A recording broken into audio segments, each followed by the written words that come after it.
We, the women who will change the world, change society, and fix our planet.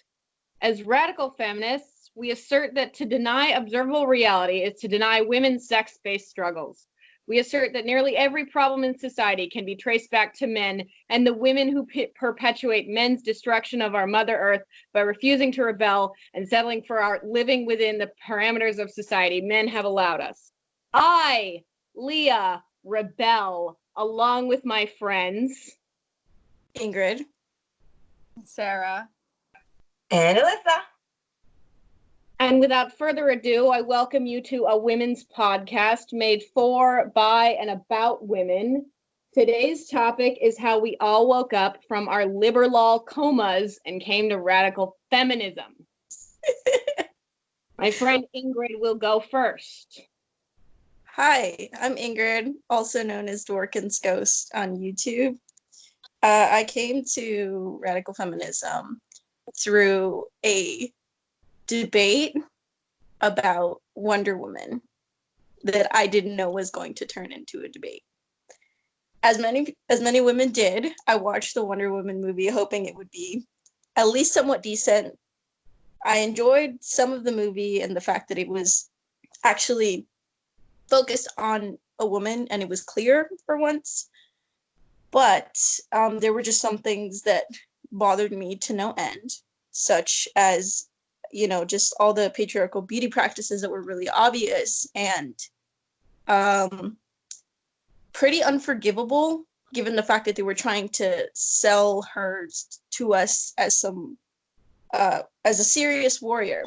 So she was wearing, I believe it was wedges that are supposed to morph some as boots or something. Yep. And then in her most heroic moment, which I was totally absorbed into, I must admit, I was taken out of this moment when she closed her eyes and I noticed she had glittery eyeshadow. And then that's sort of what made me realize that there was this thing that was keeping her from really being someone that was believable.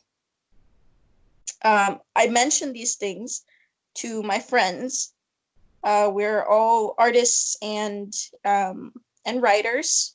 Half of us are artists, half of us are writers. It was a 4-person group. And a majority of us don't even perform femininity. So this is a very useful piece of context for this conversation.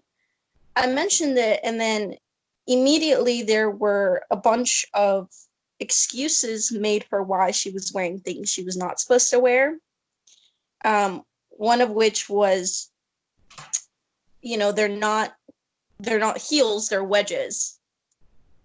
And just a bunch of different excuses from everywhere sort of came in, and I was like, why are they trying so hard to defend something that makes no sense?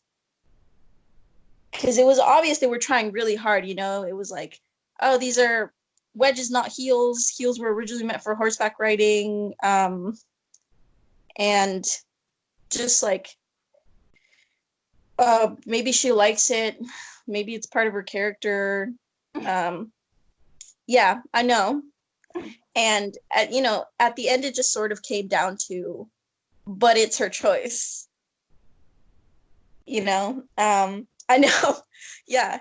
And I was like, what am I missing here? I could feel this huge gap between them and me and our thinking. And I was like, what's separating them from what I'm seeing? I wouldn't find out that was radical feminism versus liberal feminism until after a few days of very intense cognitive dissonance. I sort of isolated myself and was like, what is going on? What's happening? What am I missing?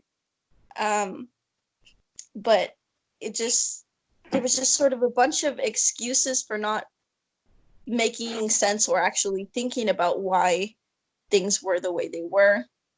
When I mentioned that this kind of stuff, like the glittery eyeshadow and the wedge boots or whatever, were something that would only happen to a woman on screen, and that it was objectification, they sort of just came up with this wild card excuse that men are objectified on screen too. And it was one of the many things that they tried to put in the way of not actually thinking about things. But I kept pressing, and eventually the conversation took a really nasty turn, and I guess they didn't like me just sort of continuing to ask why, and eventually I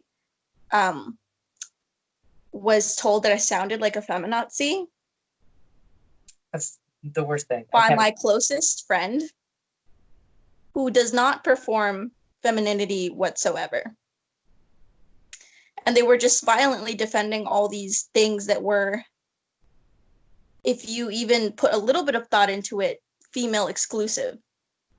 You know, these things only happen to women in this certain way all the time. But, you know, they sort of denied the connection between them being women and them being objectified on screen. So after that sort of argument, I withdrew myself, and like I said, I had cognitive dissonance, really, really serious. And I went sort of onto an internet dive, and that's when I was like, is there anybody else that's seeing these things about Wonder Woman that bother me too? And eventually I came upon the Radical Feminist Reddit. And from there I jumped onto YouTube from video links and stuff, and one of the first people that I did discover was Leah and Terry. And I was, one of the first people that I saw was Leah and Terry, and I was like, people are actually, you know, I'm not fucking crazy. No, This is the you're thing. not. People women think about this. And that's when I was like, oh shit. You know, I'm like one of the only people that could end up being part of the fucking 5%, you know? So that was mine, and eventually I was all the way on board, and that was it. That was the life for me. The turf life chose you. Yeah.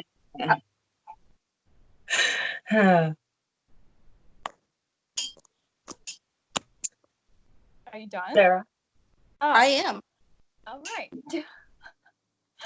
My story, well, it all began from when I was 12 and I got on our Mother Mary Tumblr, and I became a liberal feminist, trans activist, etc. for 10 years until I turned 22. And that was a long 10 years of participating in the turf blocking wars and calling people transphobic and ordering from the McDonald's menu fucking demisexual, pansexual, fucking agender ass. None of it made any fucking sense. And basically, I'm a huge fucking dyke, so that's the answer to that fucking question. But I was too scared to admit that in retrospect. But basically, the inciting factor, aside from all of the questions I had in those 10 years about like, I don't really like drag, and I don't like this obsession with fucking drag queens. I don't really like this pro prostitution thing that all my fucking 16, 17, 18-year-old friends are selling their feet pictures on apps to random men, like your dad, your brother, like these guys, normal, so normal. I worked in a strip club as a waitress for like one night, and that certainly changed my perspective on that. And then every time after that, I heard people talking about, oh, I'll just become a stripper. I'm like, okay, sure. And when I was 18, I met my best friend, Marcy. And for the next like 5 or so years, we like talked every single day, best friends. I've never had such chemistry with anyone else. And she was also against femininity. Like she and I would have these like very thought crime-esque type conversations all the time. Like we would always be like, I don't understand why if gender's not real, why you have to switch one set of gender roles for the other when you're trans, and why are you wearing makeup? It makes no sense, shaving, etc., all this stuff. So when we had our fight over ContraPoints, this was very seemingly out of character for her.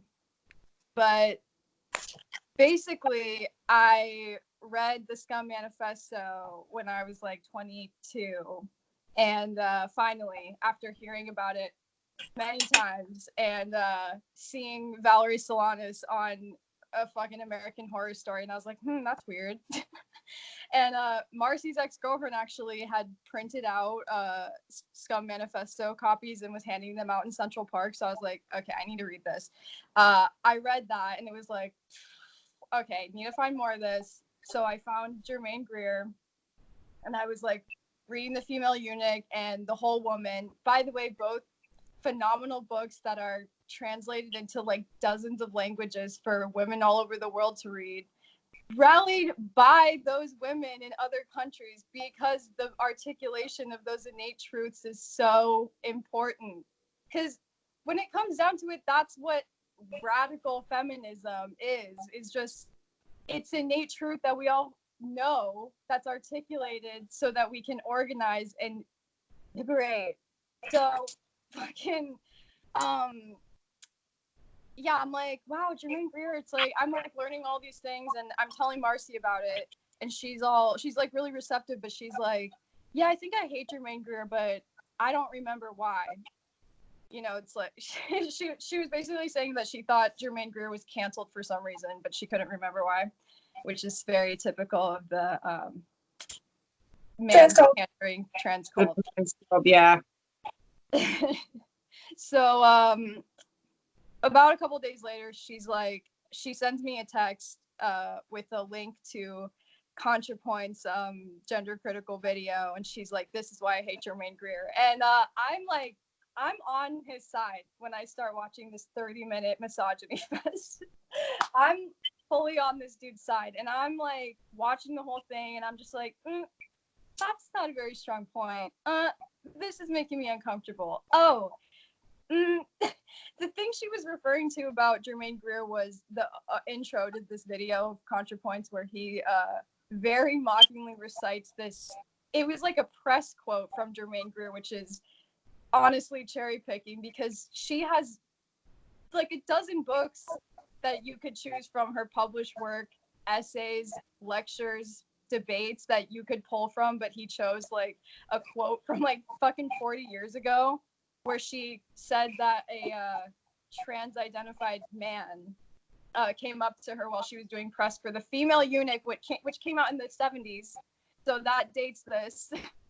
That she was approached by this guy and he was like, thank you so much for writing this and everything you do. And she was just like, yeah, well, this book does less than nothing for you. So I don't know what you're talking about. And ContraPoints is like making some kind of point with this. Like, and not only that, but he also mocks Sylvia Plath. He uses a Catherine McKinnon quote, who's a radical feminist author, to say that he's a woman because he identifies as one, which is totally not what Catherine McKinnon meant by that. So I'm like, I go back to Marcy with my feelings about this, and I'm like, look, isn't it like, I'm looking for anything at this point. Like, I'm a sneetch about to get a star on myself. Like, I'm about to turf out, and I'm like trying not to do it. I'm like, dude, I don't know about this. Like, it seems like it's kind of misogynist for him to mock Germaine Greer like that, don't you think? And she, in a moment that was so out of character, I felt, she started texting me being like, how could you say that? Going off on me about all this stuff and like attacking my character. And she's like, you even shut down your little sister for questioning her identity. And I'm like, what are you talking about, dude?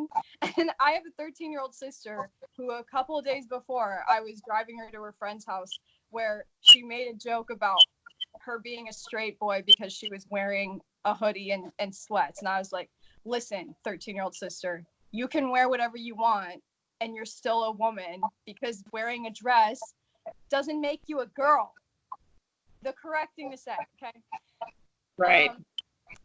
So when Marcy said that to me, I was like, what?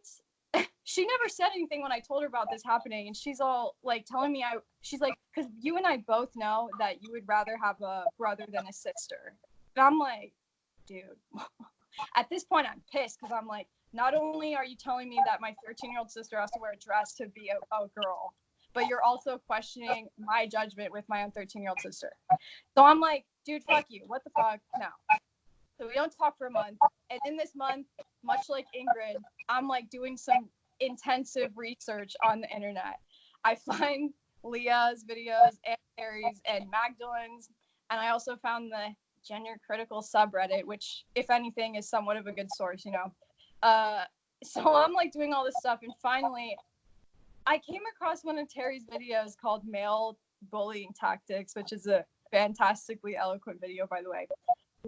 Where she mentioned how ContraPoints was harassing her by sending her porn. And I was like, wow, this is exactly the shit that I was looking for.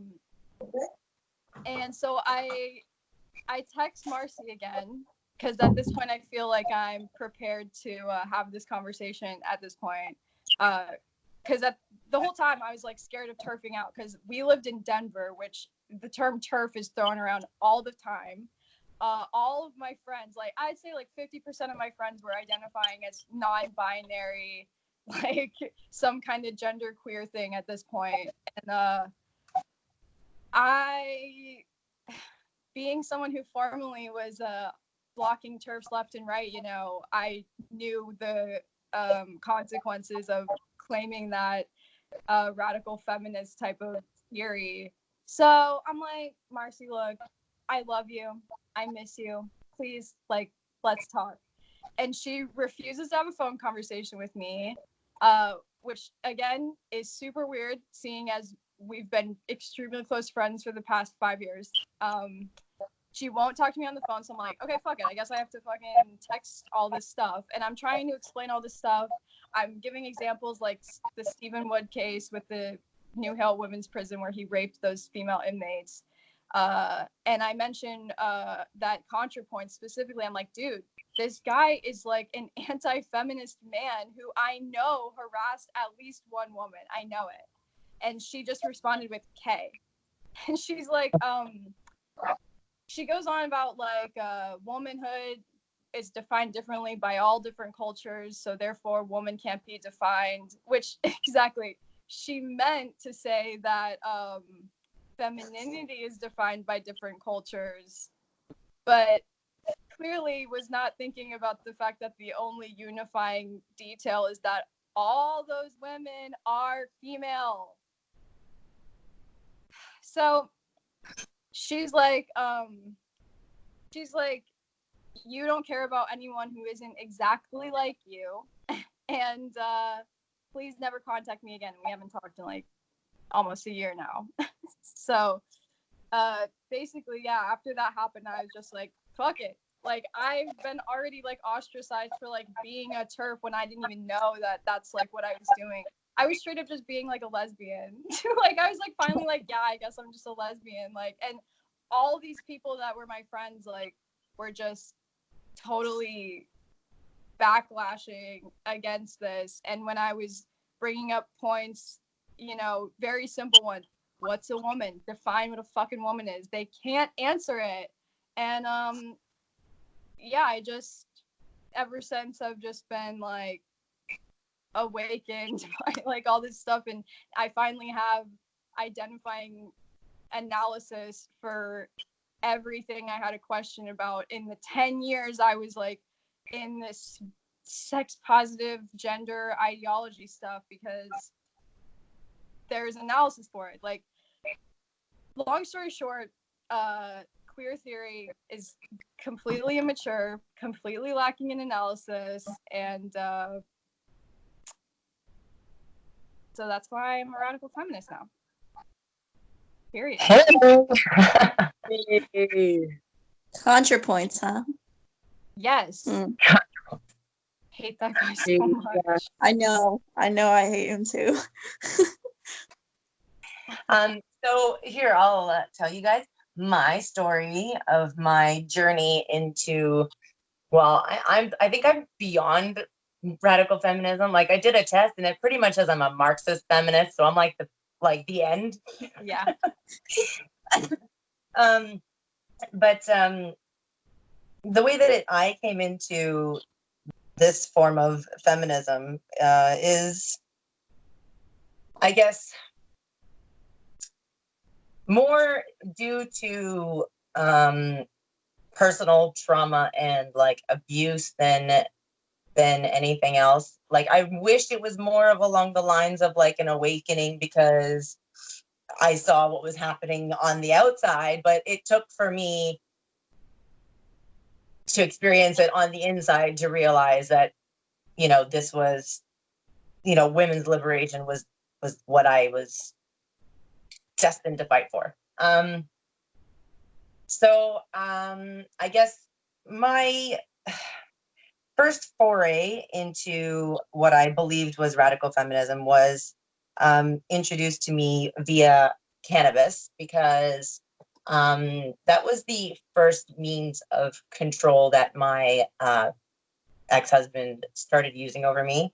He tried to insinuate that it caused me to be a bad parent, a bad person, I'm breaking the law, I'm wasting all the money, I use way too much, I'm a drug addict, all these bad things, whatever, right? And so I really wanted to research this because I was like, I don't really believe you. And I'm pretty sure I got my real estate license being a cannabis consumer. I got my yoga teacher training completed and certified as a cannabis consumer. I've mommed for a majority of my mom life as a cannabis user. I couldn't imagine that it was such a bad thing, right? So I researched into it and I found a cannabis moms group on Facebook. And this group, I thought it was radical feminism, but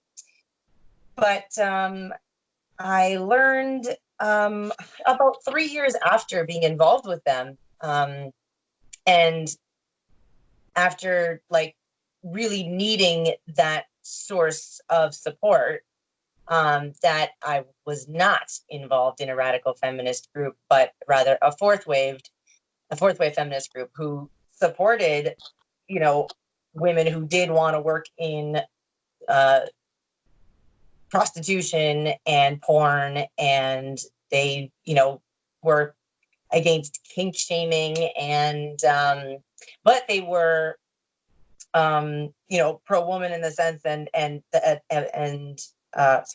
pro woman in the sense that they were anti-trans cult and anti-gender abolitionist, but they still they're all wearing makeup and heels and all the lib fem things, right? And so I didn't really notice that part of it. I kind of just thought that, some of them wore makeup, but a lot of them really didn't. A lot of them were moms. We were all a lot stay-at-home moms who were cannabis users, and we had similar either disabilities or mental illnesses or marital situations where we had to leave abusive marriages and such, right? So one part of getting into radical feminism was a trans aspect. I was doxxed by a trans woman named Carla. I don't remember what. Oh Carla, my gosh, I'm Why? sorry. I'm happened to you. Oh, right. Well, because so I had posted. You remember when there was that big light up projection posted onto a building in the UK that said "Trans women are women"? Yeah. I had posted on my Facebook an an edited picture of that saying "Trans women are men," because they are. You got me there. And this army trans person, I happened to be Facebook friends with. I had supported them previously prior to finding radical feminism. I just thought oh, this person is, they went through this difficult fight, and I really wasn't involved in trans at all, anything. I didn't know of it. I wasn't it wasn't prominent here. like Bill C-16 wasn't a thing yet. Like it wasn't implemented into the curriculum. This gender, like, I don't know, this gender, not gender studies, but it's like, within sex ed now, you're taught that you can choose to grow up and to be a boy if you're a girl, or you could choose to grow Oh, up the to be genderbread person. yeah. Like they're teaching queer theory in sex ed, right? So, anyways, but that was before this. And I really hadn't like been brought into that or involved or seen or known anything about that yet. But so this trans person didn't like the fact that I posted that on my Facebook, and they were like, "You follow me, and you know I'm like one of the." Okay, listen, I have 2,000 followers on Facebook. You know I'm one of the most famous trans people on Facebook. Why would you post something like this if you're friends with me? And I was like, because I can. And so that was his cue to dox me. So I did have his Twitter banned and I had his Facebook shut down. So the group in that aspect supported me. And then we moved on to like my marital situation and me expressing my newfound support for women's liberation and fighting against male abuse and stuff. And I posted something about strangulation. And these women went buck wild on my post, like telling me that I like to be strangled on the first Tinder date. one of them even said, I like it when my wife strangles me. I was like, I don't care that you like it. What does that mean to me? I'm so you're socialized to accept a male pattern violence tactic from your wife, and I'm supposed to think it's okay? Like, just because it's your wife and she's risking brain damage for you, you think that I'm going to accept it? I'm not going to accept it. I don't know why she even bothered saying that. But yeah, that was the kind of crap I was getting. I was being told I was a kink shamer, and I infiltrated my group that I built a ton of friendships with throughout the 3 years that I was there.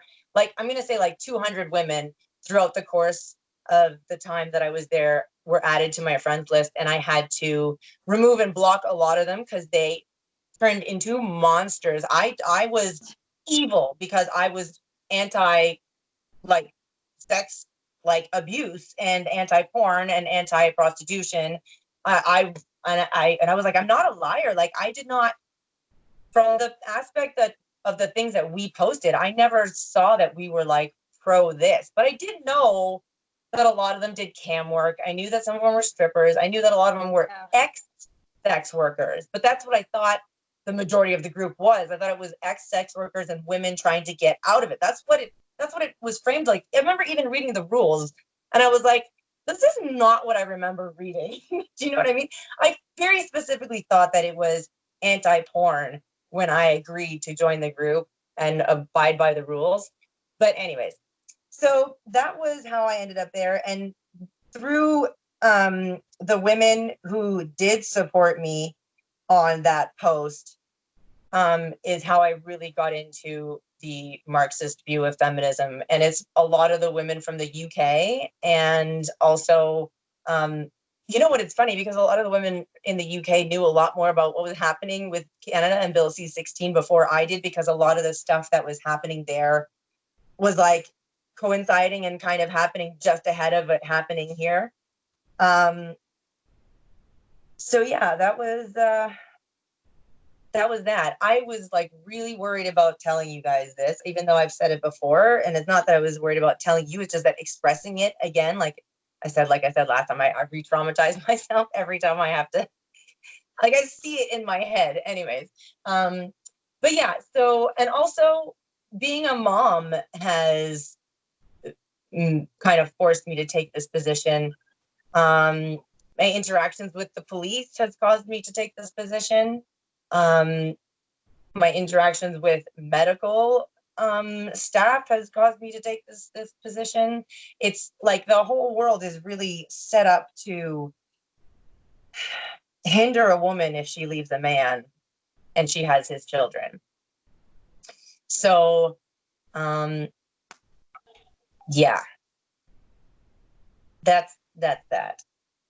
I love how you started out not knowing about this stuff and how quickly the gender legislation took traction in Canada. Yeah. How long have women been fighting for feminism again? Wow. If we Yeah, could get dude. that political fucking cocaine in our movement. Yeah, please. right. No, there's actually like it's been compared. The trans rights activists have made the same amount of headway as the entire like movement of feminism in its like since the suffragettes until now. The trans activists have made the same amount of headway in the last 10 years alone. Yeah. It's because they're I men. didn't say before That's that. why. Of course, it's Yeah, because it's because they're men. but that's the thing. Like, what? No, trans women are women, right? How can it be? Mm. And it's also because a lot of them are rich, though. Are the kind of women who can make their movement move that at that increment, like more than feminism has been fighting for all this time. And But it's also so, like, I just don't get it. they're taking away the things that women fought for. It's like when women rally for our rights, we're not taking away spaces from other people. Right. They're like Right, dude. So I know all y'all have probably watched my peak trans video, but I'll just elaborate a little bit further. So I had this friend starting in high school, and I thought she was really cool.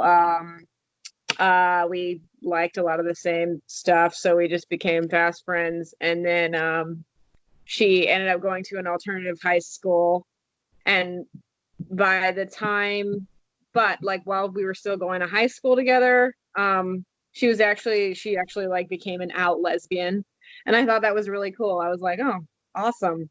But then she went to this alternative school, and by the end of the year of her having been at the alternative school, she went from lesbian to being trans, because there were trans kids, at the school, and it's social contagion.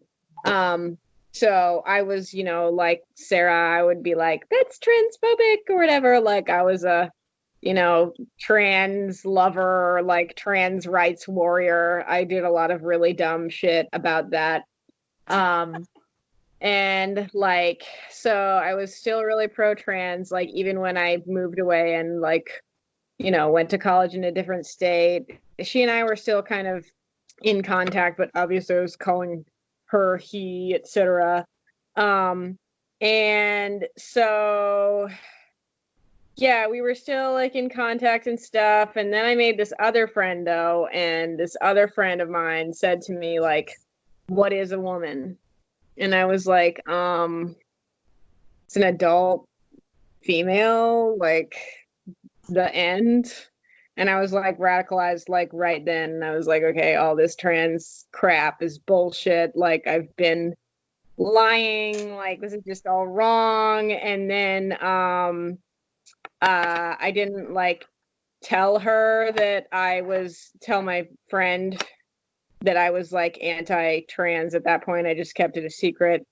And then I started university where I live now in Portland, and I made some new friends, and I really wanted to like, like help the greater good or whatever. So I started going to student union meetings, and they did a lot of like protests and stuff, and they were like, organizing a lot of like marches and things like that. And so I started going to meetings, and first of all, the whole fucking show was like run by this trans woman who was from the East Coast, but he like came to Portland and like started this student union. Basically was just acting like a man, like commandeered the whole thing, like, manhandled the whole thing. And everyone thought he was so cool. And of course he did sex work. He was he was like a cam work prostitute. And like I just was not feeling the meetings at all, because I was I had like just started to become more and more radical at that point, and we had to fucking start every meeting with a pronoun, which was so dumb. And like there was just like an incredible amount of misogyny in that group, and people were also like solely adhering to whatever the, you know, hot Tumblr take was on everything, and there was no debate about anything ever.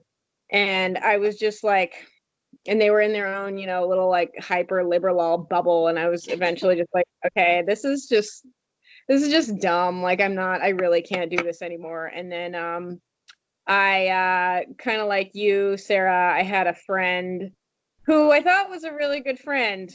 And I kind of dropped some turfy hints here and there, and she actually agreed with me that it wasn't like so blatant. But like when Trumpkin Pumpkin got elected, like I knew she had been avoiding me. Like she had just like not been talking to me, and she had been like not answering my messages, blah blah blah. And then finally, like I was just like, hey, I really miss you, like when can we hang out? And she finally messaged me back, and she said she was like, I'm really sorry, I'm really struggling on how I can be friends with someone who believes such harmful things about trans folks. And I lost it on her.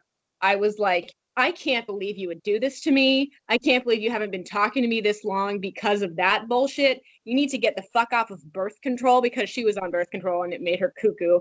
That's what a lot of this is, dude, is like you were saying, who was saying earlier, okay, L, that guy who was like, I follow you and I'm such an important trans person, but like these pharmaceutical drugs make you cuckoo. But so I was like, you need to get off of birth control. She also did cam work. That was like her main source of income. What is it with the cam work?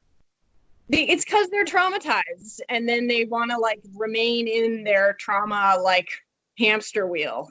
And like, yeah, traumatization. But so like, so I just like went off on her, and she was like, and she said all this weird shit to me, like, I just have so much love for you. Like, she ignored everything I said and said, I have so much love for you. And I was like, if you loved me, you wouldn't treat me like this. So by that point, I just like I couldn't hold it in anymore, and I turfed out, and I lost 100% of my friends. And the thing here is like, I hate it. It's so annoying when people fucking comment on my shit and they're like, you don't know what you're talking about. You're just uneducated. Actually, I've been in contact with the trans cult for 13 years. Probably before y'all were born, or maybe when y'all were in diapers, but like I was there, okay, when it fucking started. So I know what I'm fucking talking about. That's how I reached peak rent. They never understand that most women have been trans activists. Right. They're like, well, they're just repeating the same talking points. I'm like, dude, I know these intimately. I used to think them. Right. Your feminism will be intersectional, or else your feminism will be shit. Apparently intersectional means it has to intersect with a dick. Like, literally. What was I gonna say? Does anybody have any questions about any of the stories on here for anybody? Well, I felt the same way about Wonder Woman. I don't think it was at the same moment, but like, remember when they're on what's her fucking planet, her island? The mascara, I think. It sounds like the mascara. What? The mascara? No. It is, yeah. Okay, it does sound like the mascara. I'm gonna watch it now. She's on her island, and all the women, like, and there are older women too who are like training and stuff and doing physical stuff, and they're all fucking like stripped naked, baby hairless. And I was like, oh, the whole time I was like, bro, like, I don't want to see a fucking grown-ass, like 55-year-old woman like with a fucking Brazilian. That's disgusting. I know. I couldn't even shiver. It was so weird. It was weird. It was all incredibly weird, you know. Like, I watched it, and there were some moments where I was like, "This is good. This is so great." But then there were other moments where I'm like, "Boob armor? Are you fucking kidding me?" Yeah. Well, I Process. mean, you have to know that it wasn't a film made to promote women. It was to appease what they think, women are fighting for. It's to give women the idea of equality. A woman superhero, like, look, but we'll dress her up clad in male patriarchal bullshit, and still expect her to perform at the same rate as a man who is fully armored and wearing flat boots with, whatever. I don't know. It's stupid. Not to mention Gal Gadot, the woman who played Wonder Woman, she's a fucking model. So it's like, how much, I don't know, like aggression or real sort of emotions and actions do you expect a fucking model to portray? Like, she's the most male appeasing, male identified person. Like, she gets paid to be someone's fantasy. Yeah. I actually liked her as Wonder Woman, but the like DC Comics versions of Wonder Woman that I'm familiar with, like, she's like way more fucking built than Gal. Yeah. Like, she's huge. She's like a fucking, like, weight lifting like champion. Like, That cartoon had her jacked in Justice Yeah. League. Yeah. she and All these Gal, portrayals of Wonder Woman, she's just so beefy, and I'm like, yeah, you fucking go. It's interesting, the dichotomy too, because I fucking agree that the costuming of the Amazon women was like so hilarious and Yeah. male identified, yes. And I saw a comparison picture between their costumes in the Wonder Woman movie, which is directed by what's her name, like Patty Smith, Patty Jenkins. yeah, Patty Jenkins. Yeah, so it was them in the Wonder Woman movie from Patty Jenkins' direction, and then in The Zack Justice League Snyder movie. one? Yeah, Yeah. the Zack Snyder Oh one. my And god. they had like 50% less clothes than they did in the Patty Jenkins. I didn't think it could get worse until Zack Snyder came into the picture. Dude, I know, he's like, good, got it, great. It's like, okay, great, great. I was like, cool, we get completely male identified versus slightly but still male identified. Yes, you can have 50% more cloth as a treat.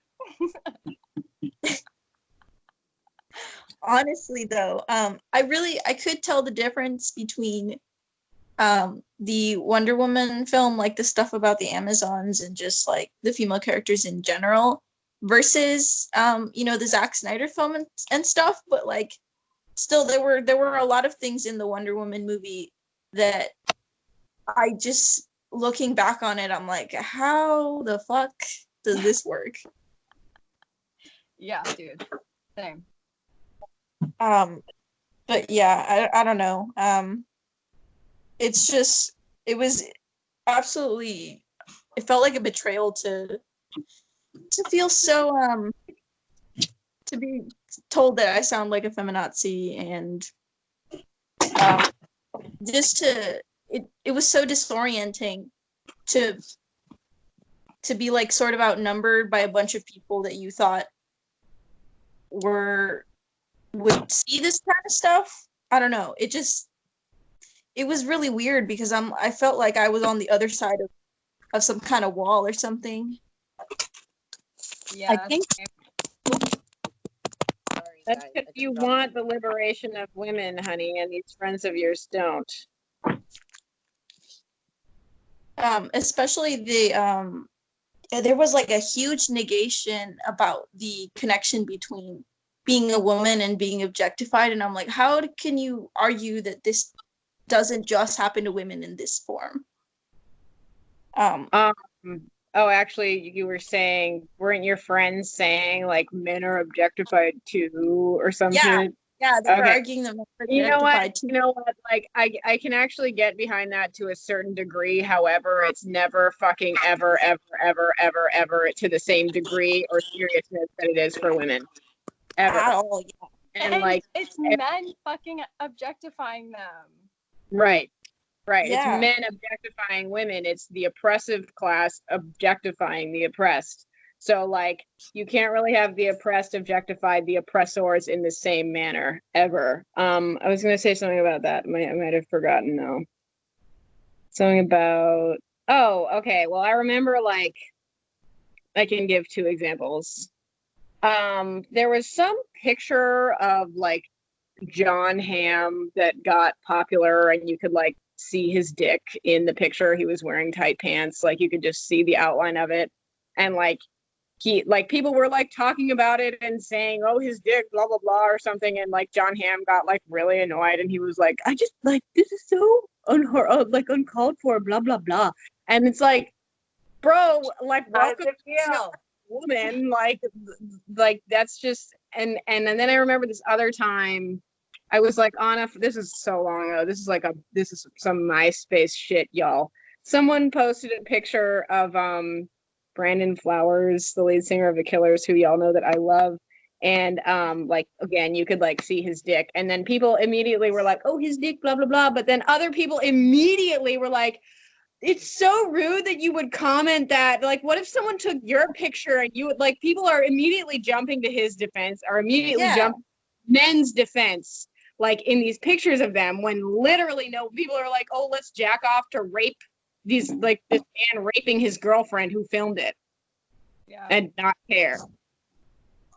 Yeah, it's honestly so I don't know, people seem to pretend that anything that happens to women happens to the same levels to men, and it's absolutely not true, because it's like all these things that they're talking about objectification, like half of it that happens to men is basically like a power fantasy. It's like, look, he has abs, he has big biceps and all this stuff, and they're just showcasing his athletic ability, and women just, I guess, have been marketed to find that sexy.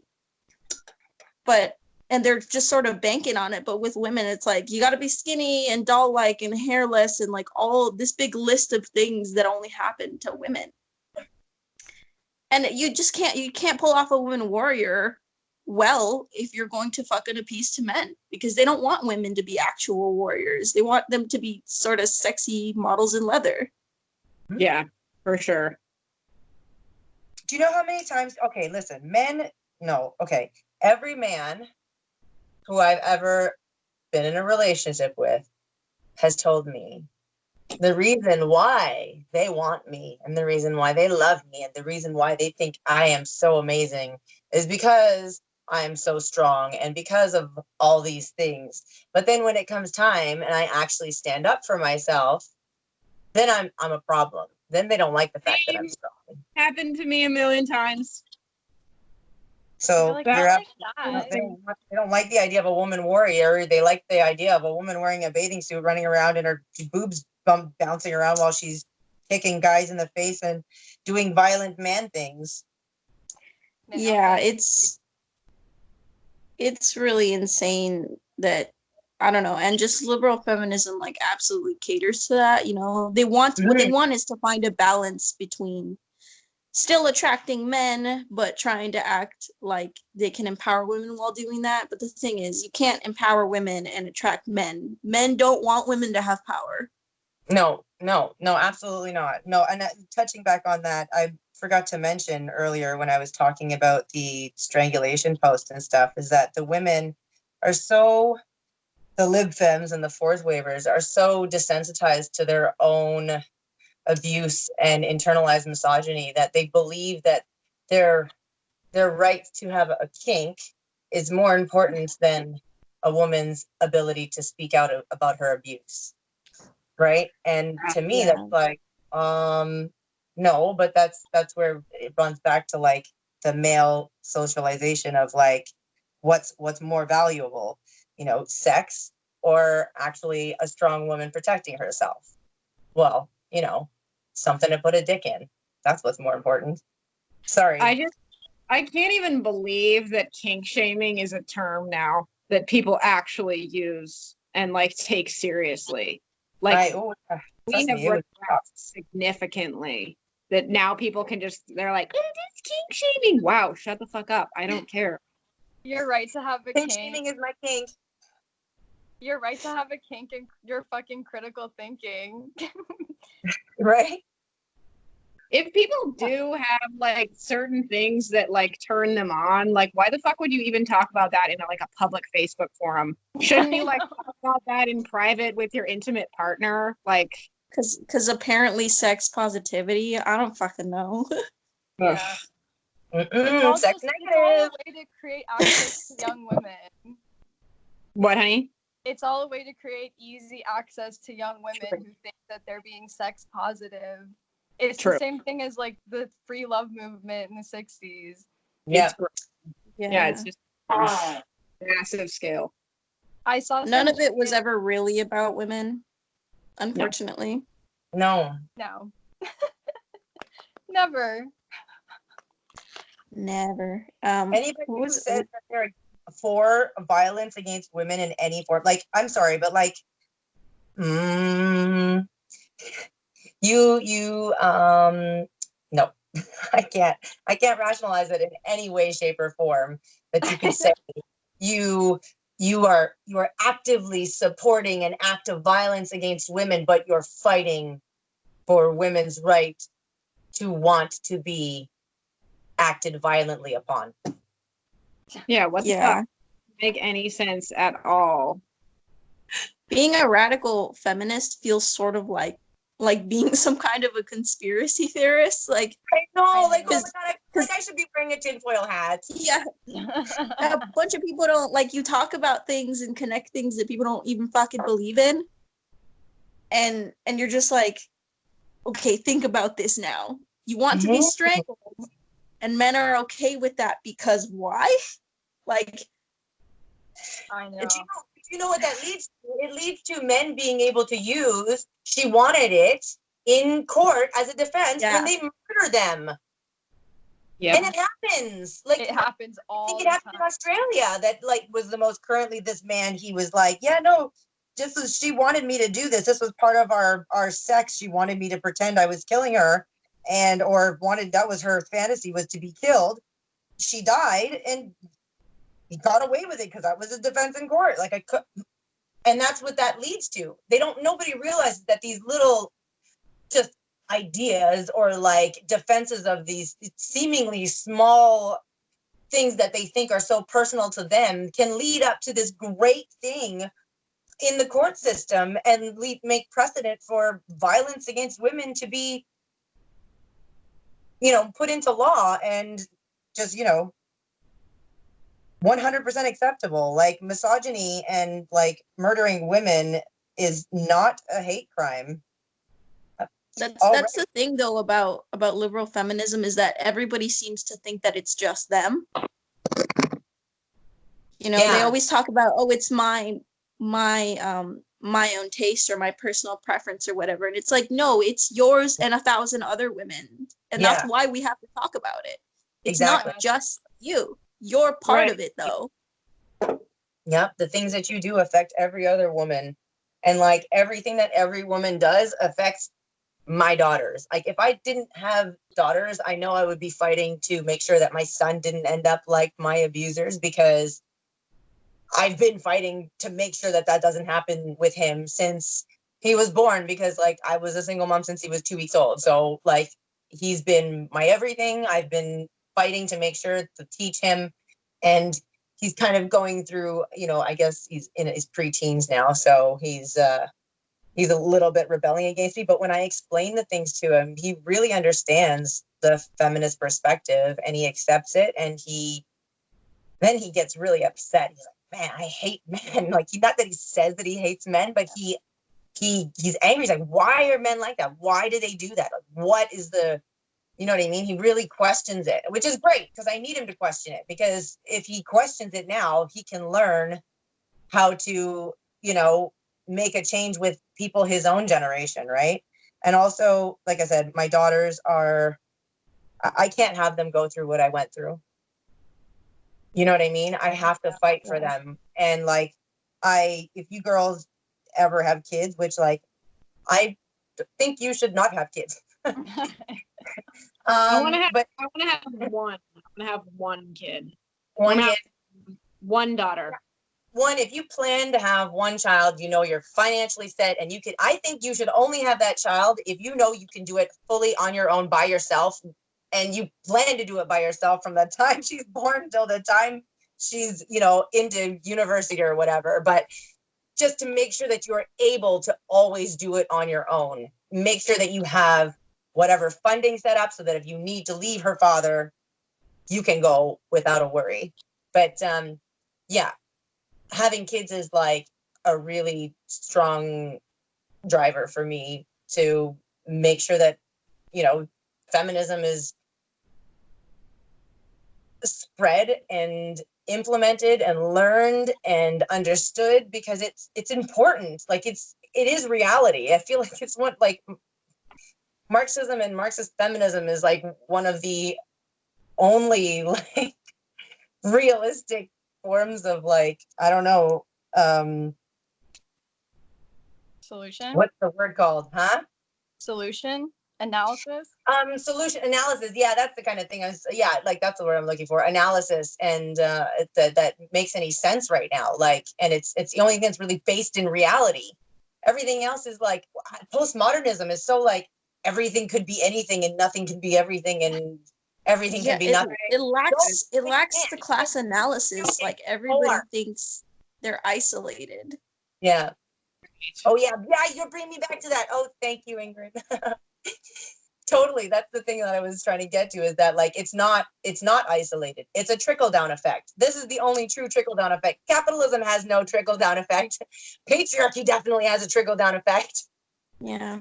But yeah, and like it's unfortunate because capitalism allows patriarchy to keep me under its wing, where it's really hard for me to get my kids and myself out of this situation, to be able to show them and teach them and grow them and provide them with everything to be able to escape this kind of world. But we're saying that your son is saying, like, why are men like this? And the reason that men are like this is the fact that they literally created society to favor them completely.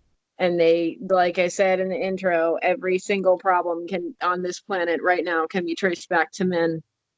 And they're, so in this one song by Tupac, he says, I was given this world, I didn't create it. And that's true. But these men now just, my friend June and I call them, y'all know my term, hops. My friend June and I call men who are basically hops, bops, beneficiary of patriarchy. So all these bops just grow up and they're like, oh, yep, well, now I'm in the position of power. Everything's cool. And men need to not do that, because they don't care about women and they don't care about children. They only care about themselves and their ability to make money. And then they're like, oh, okay, well, now everything's cool. I just rule the school. Like, shut up. Like, no, you don't care about others, and you ought to. Mm-hmm. I don't think they really have the ability to, though. I don't think their brains are wired for it.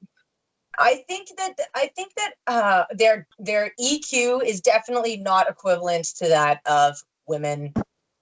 But I think that it can be honed. I think it can be taught.